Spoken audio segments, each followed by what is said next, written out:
Joe, how long your parents been married? About 27, 28 years. 27, 28. Rimson, what about you, your parents? About 35. Okay. That's actually funny. My parents have been married for 35 years, too. But divorce rates right now, 50% or higher for the country. I actually think it's probably higher in our community. Probably. Mm-hmm.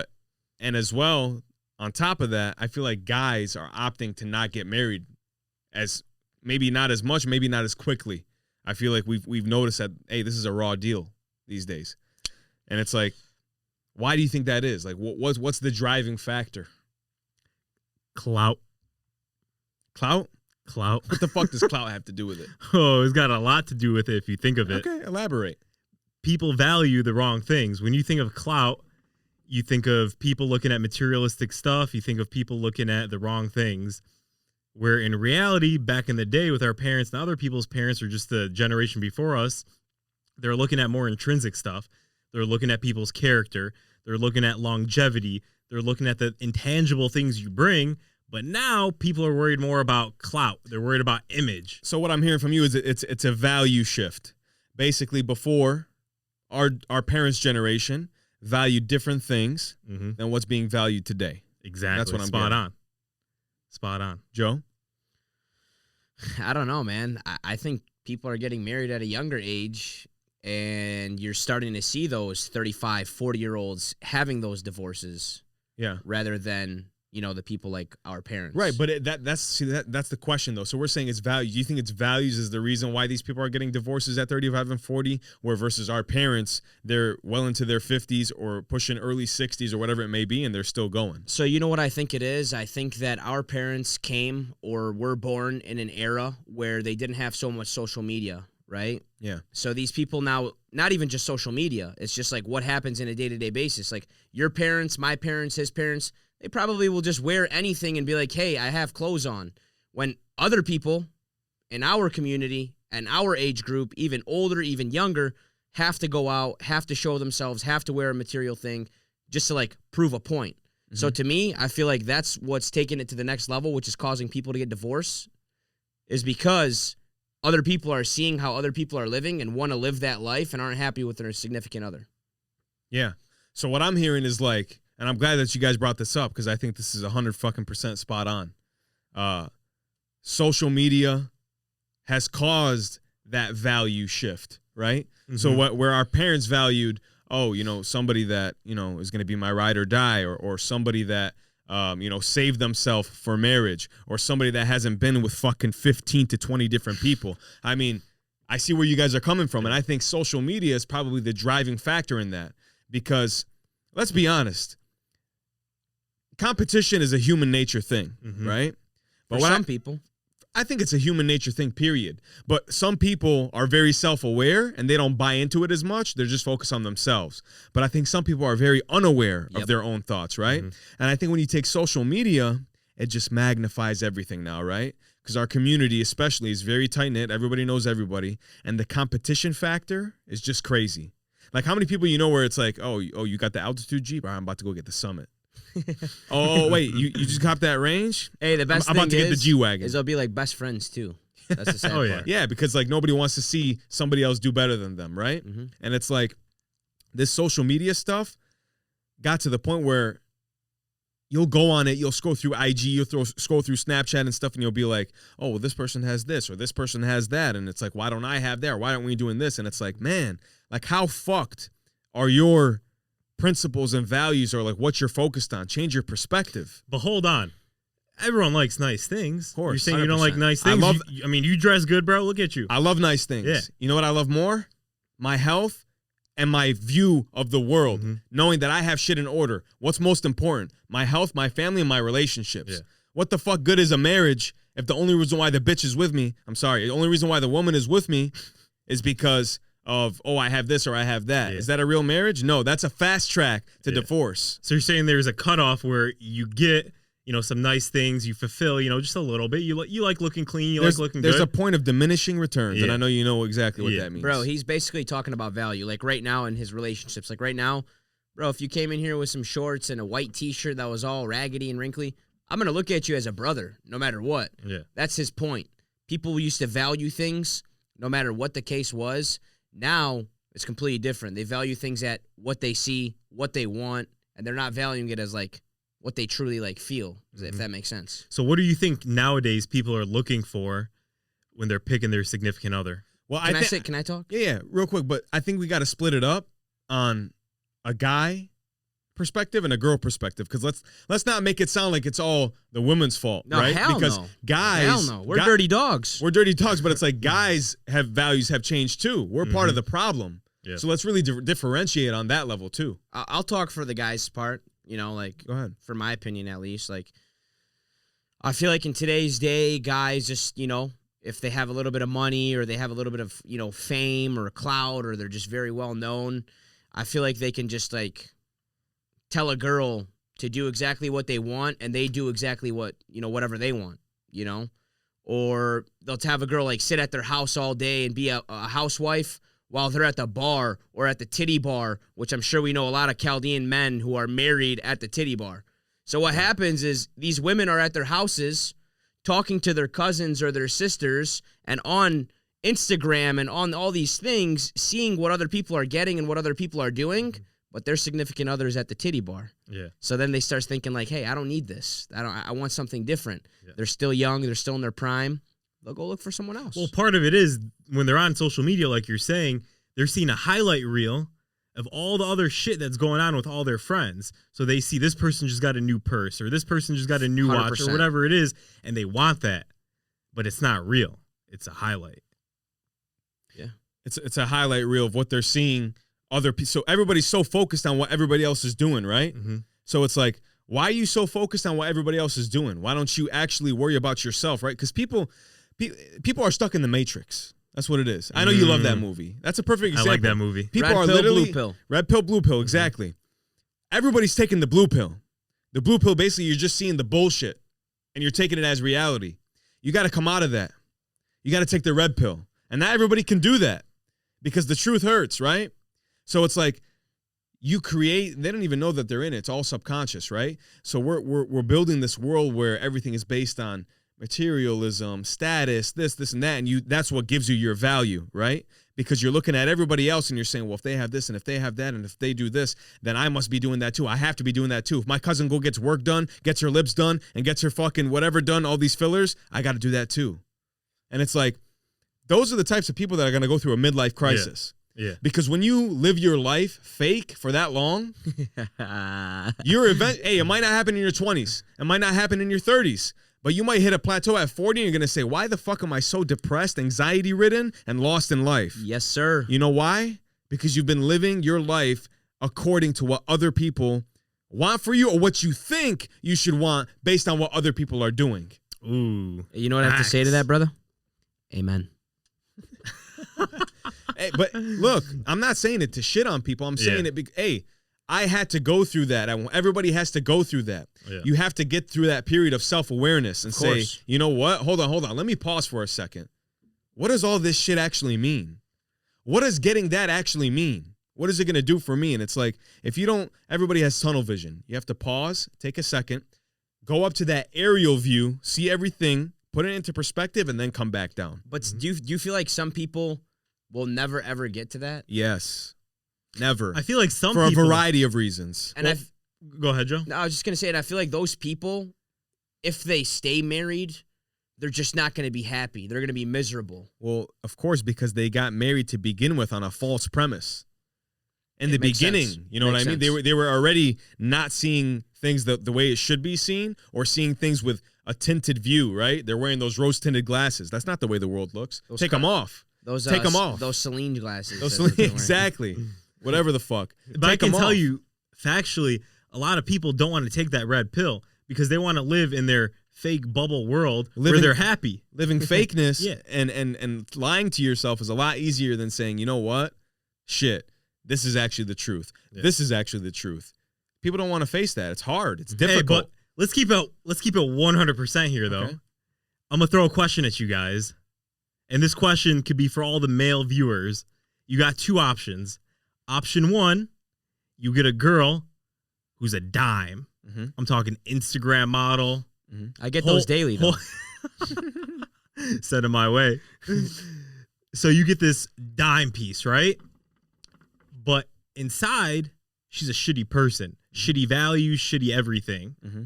Or on the flip end, you could have, average girl, pretty smile, same level as you, but she's got amazing personality. I'm going to answer this, but I got a follow-up question to you after. But I think maybe Joe wants to take it first. Go ahead, buddy. He's itching. Hey, all I'm saying, you got to scope it out, bro. Gotta scope it out. Hey, what are you weighing exactly right now? So it depends. Listen. How fat is that ass? No. Where I'm at in life, right? Yeah. If I'm 40 years old and I'm fat and I drink beer all day, and you have OnlyFans subscriptions up the ass, I'm gonna go ahead with the fucking 10. Yeah. But if I'm someone who's young and trying to build my life, and I feel like you just flipped everything around. Well, how? At 40, you would want the 10? At 40, I'd want the 10 because I'd be like, dude, I'm too old. Fuck it. I just want to get some ass. Yeah, 20, no, I'm with you. You know what I'm saying? Yeah. Okay. And then at 25, at the age I'm at now, the age we're at, I'd be like, I want that housewife to build that family, to have that. So to answer your question, I'd have to see where I'm at in life to answer that. But today, I would rather take that housewife, built family, beautiful looking good morals, gonna raise the kids good with you, bring some value to the table, 100%. Not just the body, 100%. not just superficial shit. I'm pretty sure a bunch of guys our age will do that. Okay, let me say this. To answer your question, this is a hard one actually, and I know I was dogging on you for actually trying to weigh it. You actually do have to weigh it because our words are one thing, but your actions are another. So we could say that, we'll take the housewife, we'll take this and that, but will you really? Will you really? You know what I mean? Because it's like, look, of course I want that. But at the same time, I don't want no 4 out of 10. Yeah. She ain't going to be a 4. No, she ain't going to be a 4, but it's like, I do want that girl that's just drop dead gorgeous. The problem is, usually when they're drop dead gorgeous, they don't have the other half. That's the problem. So would I love the housewife and the one that's going to be, good to me and loyal, she's not all about all that bullshit? Yeah, I do. But I also want a bad looking girl, of course. But Rimson, I got a question for you, brother. I got a question for you. Fire away. What do you think? And any girls watching this, please feel free to comment. I know you don't like to put your answers to, put your name out there, but it's like, if you could comment on this and give us some perspective, we would love it. What do you think girls would do, right? Girls, there's 2 guys. Guy A, filthy rich, but not loyal. So, yeah, you're married to him. Yeah, he takes care of you, whatever. You guys have an okay relationship, but he's cheating. 100% he's cheating. Is he good looking? Don't complicate it. He got cheese. Okay? Yeah, hella cheese. There's a bunch of guys who got hella cheese who are ugly as hell. And they got that's model fine. girls, He's right? enough. Yeah, he's enough. For sure. They could fall into that category too. Guy B, not the most filthy rich guy, middle class, working class, whatever. Maybe he doesn't have that much cheese at all, actually. But super loyal and very good to you and your family. Super respectful guy. Which one do you think the girls are going to take? Ooh, I'll tell you what. Words versus actions. Just remember that. I'll tell you what. The answer I give today is a different answer that would be given 20 years ago. I think today, even though a lot of girls don't want to admit this, there's a huge attraction to that first option you gave. 100%. Even though they're established. Hey, it's okay to be attracted to that to begin with, but when you add in the disloyal factor, is that the kicker or are they still cool with it? Depends how much cheese he's got. Hey, not just that though. Some girls like that, bro. Some girls like to be dogged on. Because then they could do whatever the fuck they want. Exact. And then hey, I want this Chanel. I want this Givenchy bag. I want this Prada bag. I want this Fendi bag. And guess what he's doing? He's the cash cow. Just giving her the money, shutting her up. And he's going and doing his shit. She's going and doing her shit. Wow, how low is that, though? Yeah, they have no fucking... No values. So it's like those 35-year marriages, just fucking forget about it. I don't even know why you guys are getting married. Why don't you guys just say, yeah, we're together? But I'll tell you what. If you look at it like percentage-wise, I think most girls, they're going to pick the guy that's loyal. People want loyalty. You can't put a value on that. But I do think... People want loyalty. They say they want loyalty. But what do the actions show? What's actually most important in their hierarchy of values? I would say that girls nowadays, I disagree with you. I disagree as well. They'll want the guy for his money, but get that divorce for somebody who's loyal. After they realize, like, hey, bro, I'm not going to lie. Sometimes people, they make a substantial amount of money and they just think it's not worth it at the end of the day. Mm-hmm. Some people want their life back. Some people want time with their family. So I feel like at a certain point in time, once that girl goes through that midlife crisis, she's going to be like, fuck all this. Yeah. I've seen it all. I want somebody who's actually going to love me and care for me. Because at the end of the day, bro, everybody has emotions. No matter how tough you are on the outside, everybody has emotions. Yeah, but they replace that emotion with money. Or with the guy example, you're replacing that emotion for only so long. Yeah, until the midlife crisis comes. Mm-hmm. Until that empty feeling. You're only going to care about carrying those bags and going to church wearing your best gear, trying to show off for so long. Yeah. Or you're only worried about for so long. Yeah, it can only be so fulfilling having that, 10 out of 10 dime next to you, but you see on the other end, she's not bringing anything to the table. She's not raising your kids right. She's not there for you. She's not mentally there for you. Yeah. Just a bunch of emptiness, a bunch of empty values. And it's like, hey, here's the thing. When you go to the altar, like sometimes I feel like I think girls care more about the act of getting married and the actual wedding and the reception and the hall, whatever the fuck, more than the actual life that's going to come after it. 100,000, like, 50 million, 4900 billion %. The prize. Sound like Joe Biden. The prize. That's what I was going for. The prize is not getting married. Yeah. The prize is the life that comes after the marriage. And it's like, do you guys understand that? When you go to the altar, what do they say? You're in church, you're getting married, and they say, through sickness and in health, for richer or for poorer. Do you guys understand that? Do you understand what the words actually mean? Do you understand what the commitment actually means? Hey, I'm not saying I'm holier than thou, but what I am saying is what I'm seeing in this community, and I know you guys agree, is shit's fucked up. Values are out of control. So you're saying if one of the people in the relationship have like a bad few months, it's not okay to dip out on them? Absolutely not. But here's the thing. It's like you can get married to somebody. God forbid, let's knock on all the wood in this place right now because nobody wants this to happen. But it's like you can get married to somebody and then literally a year later they get diagnosed with a terminal illness. That's what I'm saying. Yeah. So it's like, do we really understand what commitment actually means? I don't think so. Yeah. Like when you go up there, bro, like God forbid, if you had a wife, or I'm going to speak for myself. If I had a wife and she went blind or she couldn't hear, or she got into an accident, now she has no legs. Like, again, God forbid. I have to stay with that lady for the rest of my life. Because you made a commitment. I made a commitment not just for her, but for the man above.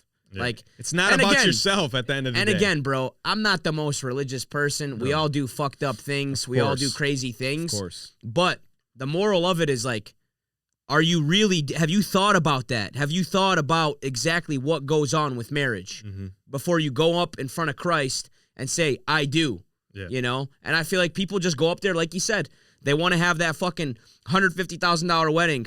Oh my gosh, did you see your flowers? Did you see the dress? Did you see this? Did you see that? Yeah. Fuck all that. That's all bullshit. Because at the end, they're not going to be happy with each other.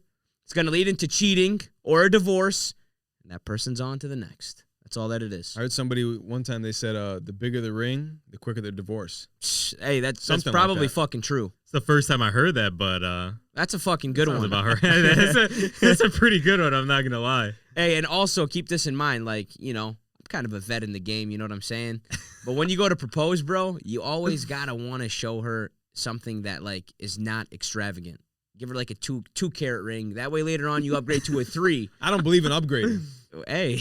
Because you know what I believe? I believe, hey, if I propose to you with that ring, that's sentimental. Yeah. It's symbolic, right? I don't understand. It's like, why would you upgrade your... Dude, that was the commitment that I made to you with that ring. Wait, you know but what I mean? It's like, hey, we could buy you whatever jewelry you want at the end of the day after the fact. But the wedding ring, what do you want to upgrade it for? Because like I said, it's all a competition. Think about why you actually want to upgrade it. Why? So you can go out, you go to the nail salon when you're getting your nails done, and the other chick next to you says, "Oh my God, look at your rock."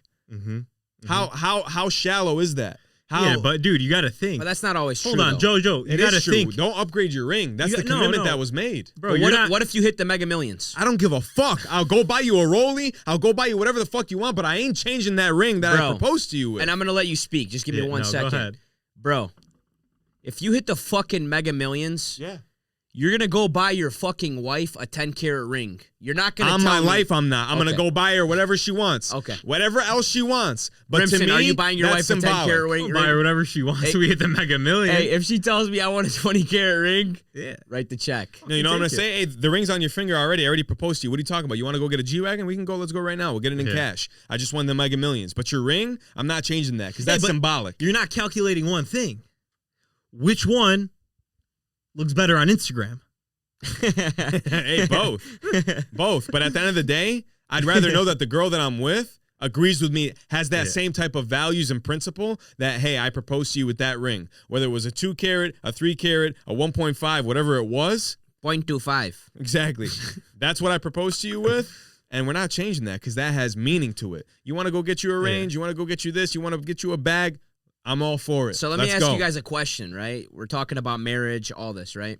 So right now, if you were in a relationship for 10 years and, you know, you guys were middle school sweethearts, do you think in today's day someone will take like a half-carat ring?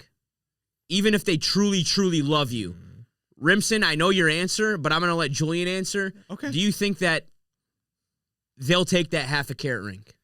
It's all relative to what you got. If you're pulling in $500K a year and you get her a half-carat ring, she's gonna side-eye you. But why not? You just said if you hit the Mega Millions, it's different. If you hit the Mega Millions after the fact, hey, I proposed to you when I was at this point in my life. That's what I proposed to you with. That has that meaning. I got on one knee and said, will you spend the rest of your life with me? You said yes. That's what I got you. Okay, but do you think that in today's day, in our community, even if you were with this girl forever. I know exactly what you're saying. Let me put it to you this way. If you're a girl and you claim that you love somebody, but you won't marry them based on a 0.5 versus a 1.5, you're a bitch. Sorry. Hey, and whatever wife, I'm going to make sure she gets a nice-ass ring. But I'm talking in terms of just values, reasons, principle reasons. How big of a ring are you going to get your wife? At least a 2-carat. Okay, all right. What about you, Rimson? What's your answer to that? At least. I'm optimistic. I'm optimistic. You can call me a sucker. I still believe in old-fashioned, marriage and shit. And I think people should choose their significant other based on value. So if you want to get half-a-carat ring or you want to get a 2-carat ring, whatever it is, if that girl just like Julie said, if she's a ride or die, she's gonna take that ring, bro. She ain't gonna leave you because of a fucking ring. She's not gonna leave you, bro. She's not gonna leave you. So let's just 10 say years. If she does, like I said, she's a bitch. Hey, so listen. You guys can say that. Like he said, there's doing things and talking about things. Yeah. If you never told her, I'm going to propose to you with a half-a-carat ring, if you just told her, hey, I'm going to propose to you, and you go up with a half-a-carat ring. Wait, how much is half a carat? Like bro, a dollar amount? It's like this big. But how much does that cost? Bro, like fucking three grand. All right, bro, don't be cheap. Why would anyone do that? Why are you yelling, bro? I understand. I'm just asking you. Yeah. If you were to, do you think your significant other, if you said, hey, I don't know, I'm going to get you a ring, I'm going to propose to you. All right, you want me to be real? Do you think she's going to say, she might say yes, but do you think she's going to fucking eat your fucking ears out? She's going to keep telling you, what the fuck is this? Let me tell you. She's going to be like, you're a fucking bum. Well, bro, you got to think about it this way. If you're getting a $3,000 ring, flip the fucking script. I would be pissed if I was getting a $3,000 ring when your fucking shoes, your Yeezys, not you in particular, but anyone. Yeah, if you're spending $700-800 on some shoes, maybe you're just trying to test her. Yeah, but don't be an ass, bro. Don't be an ass. No, don't be. You don't test on something like that. You test with that's fucked up, man. You'll know, you can get your answer from something else. But hold on, why would you do that? Do you think she will say yes or no? Me? Yeah. She ain't fucking leaving me, bro. Okay, I respect that. What size ring would you get your wife? I don't even think he's ever looked into it. Dude, I just asked you how much half a carat is. Clearly, I don't know the pricing on this shit. Look, at the end of the day, I don't care about at the end of the shit. day, yes, you want to get your girl a nice ring. You want to show her that she's important. She deserves it. Do you feel she deserves it. Do you feel like if you get your girl a nice ring, it makes the like marriage life better? Absolutely. We just talked about it. Look, probably makes the bedroom better. Listen, it's all about the person, bro. There are people out there that have gotten a half a carat ring and they have the most successful marriage ever. And then there's a girl with a fucking 5-carat ring, VVS, whatever the fuck, and she has the shittiest marriage ever. Bro, so girls, VS1, whatever the fuck, who cares? VVS, whatever the fuck, who cares? A very, very, very clear fucking diamond, perfect cut, whatever. F color. triple cut. This guy's out. Hey, are you a jeweler, bro? So yeah, hey, at the end of the day, what matters is how she is on the inside. If she's a great girl on the inside, I really don't think she's gonna put a lot of value into that.